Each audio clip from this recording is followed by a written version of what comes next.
我一直很想要体验那种被遥控的感觉。好，正中央是in-house的摄影师啦，那也不要忘记了，我们后面有动态摄影师，我们视线也给后面动态摄影师每个人来一下，好不好？会喝一点小酒，或是用用品来助一下兴。会，对，会。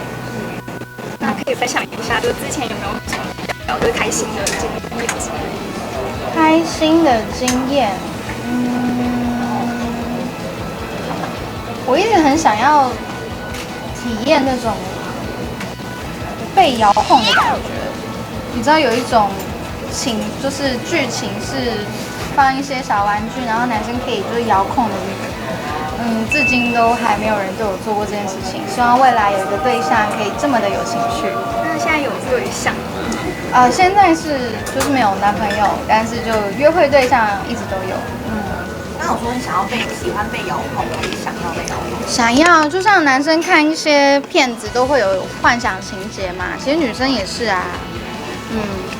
诚实面对自己的情欲。像哪样子的情节是你比较喜欢的？那个被遥控的剧情真的很想要被试试看哎。你看我刚刚讲一些关键字，你们就笑成这样，真是的。我会邀请另一半一起看 A 片。有这样的经验？有。片子都你挑啊？还好，我会就是问对方说，平常都看什么类型啊？原来你比较倾向这个方面，那我可以学习一下。你也可以配合。对啊，对啊。那会有讨厌的，就是你有喜欢的，反而会有不喜欢的类型。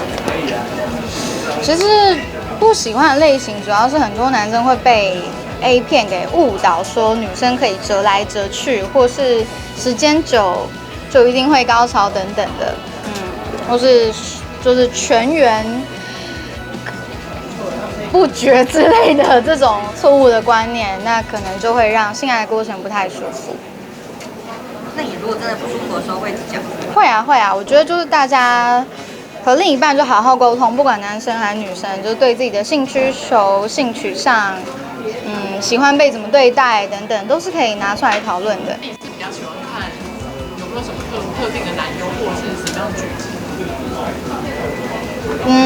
有解，但是名字是有点忘记，但是我会挑女生胸部形状漂亮，然后颜色也要比较粉嫩，还有就是直径不要太大，就点的直径不要太大，我有一些要求啦。